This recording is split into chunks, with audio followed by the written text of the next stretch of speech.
অত্যন্ত খারাপ একটা লোক, জানেন তো? আপনি আপনি অত্যন্ত অর্থলোভী, অত্যন্ত অত্যন্ত। দেখেছো, লেখিকা হয়েও তুমি শব্দ খুঁজে পাচ্ছ না আমাকে ডিসক্রাইব করবে মানে আমি কতটা খারাপ। বটেই তো।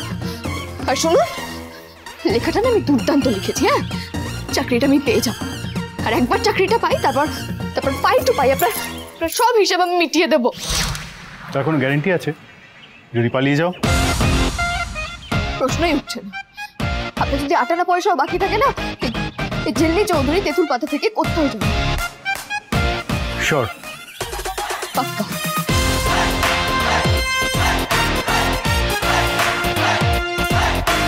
भैया जी, ও গাড়ি ঠিক হয়ে গেছে তো?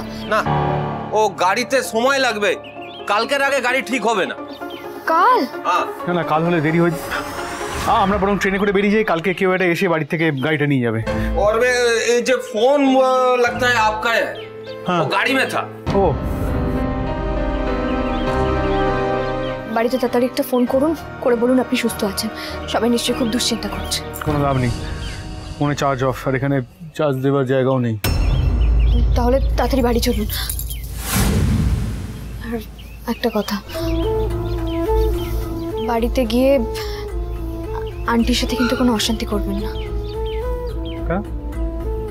তার মানে আমি যেটা আন্দাজ করেছিলাম সেটাই ঠিক? মা তোমাকে ঝোলার কথা বলেছে? মা কিছু বলেছে? বা অন্য? আরে বাবা, একবার তো বললাম, আন্টি কিছু বলেননি। আমি যদি এখন ফিরে যাই তাহলে আন্টি রেগে যেতে পারেন। আমাকে বেরিয়ে যেতেও বলতে পারেন। কিন্তু আপনি মেজাজ দেখাতে তো একেবারে ওস্তাদ। তাই বলছি, বাড়িতে গিয়ে আন্টির সাথে কোনো অশান্তি করবেন না। Are you sure? এটাই কারণ?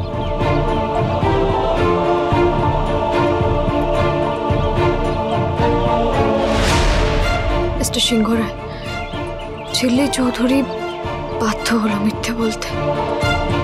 ক্রিশ, তুমি তো জানো কেন মিথ্যেটা বললাম। মিস্টার সিংহ রায়কে কখনোই জানতে দেওয়া যাবে না যে আমি আন্টির কথা দিয়ে বেরিয়ে এসেছিলাম। মা ছেলের দূরত্ব আরো বাড়বে, সেটা আমি কিছুতেই হতে দেব না। ঝিল্লি চৌধুরী ফিরছে যখন, ঋণ শোধের পাশাপাশি মা ছেলের দূরত্বও কমাবে, বাড়াবে না।